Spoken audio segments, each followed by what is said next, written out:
লন্ডনে বাংলাদেশি প্রবাসী কল্যাণ পরিষদ ইউকের উদ্যোগে প্রতি বছরের মতো এবারও এনআরবি ডে 2024 পালন করা হয়েছে। গত 30শে ডিসেম্বর ইস্ট লন্ডনের রয়্যাল রিজেন্সি হলে পবিত্র কুরআন তেলাওয়াত ও জাতীয় সঙ্গীত পরিবেশনের মাধ্যমে অনুষ্ঠান শুরু হয়।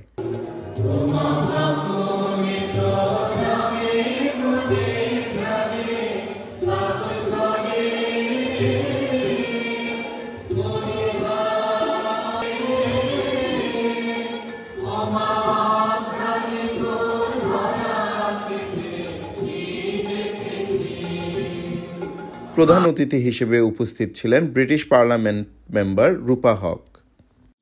এই সংগঠনের মূল লক্ষ্য হচ্ছে প্রবাসীদের দাবি দাওয়া নিয়ে কাজ করা, যার মধ্যে ছিল নির্দিষ্ট একটি দিনকে অনাবাসী দিবস বা এনআরবি ডে হিসেবে ঘোষণা দেওয়া।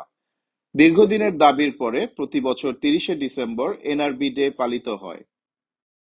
প্রবাসী কল্যাণ পরিষদ 2024 আজকে আমাদের এনআরবি ডেতে এসেছি। সবাই মিলে আমরা সুন্দর একটা অনুষ্ঠান করছি।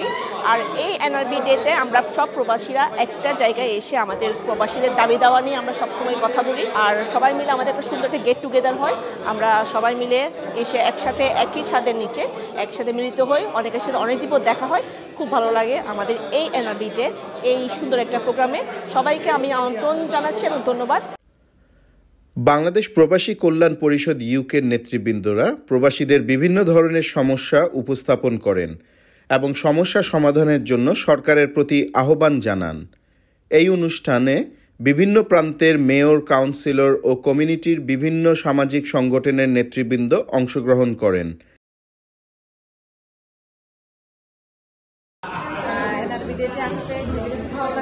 অনেক সুন্দর প্রোগ্রাম হয়েছে। এই দিনটা আমাদের জন্য, প্রবাসীদের জন্য একটা আনন্দের দিন, মনে হচ্ছে ঈদের দিন। এই দিনটা আমাদের সুখ দুঃখ ভালোবাসা সবকিছু আমরা বলতে পারি।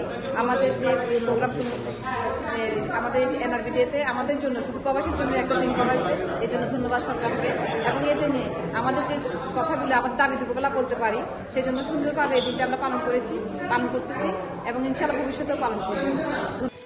আজকে আসলে নন রেসিডেন্স বাংলাদেশি, যারা আমরা অনেক বছর প্রবাসে থাকি, কিন্তু আমার হৃদয়ে কিন্তু এখন পর্যন্ত বাংলাদেশকে ধারণ করি, বাংলাদেশকে লালন করি এবং এত বছর বিদেশ থাকার পরেও কিন্তু আমাদের মন ছুটে যায় বাংলাদেশে। তো বাংলাদেশ প্রবাসী কল্যাণ পরিষদ এই যে একটি দিন, একটি প্রতীকী দিন আমাদের জন্য ধার্য করেছে, আমাদের জন্য বই নিয়ে এসেছে। এই জন্য আমি বাংলাদেশ প্রবাসী কল্যাণ পরিষদকে অনেক অনেক ধন্যবাদ জানাই। পরে ডিনার ও মনোজ্ঞ সাংস্কৃতিক অনুষ্ঠানের মাধ্যমে প্রোগ্রামের সমাপ্তি ঘটে।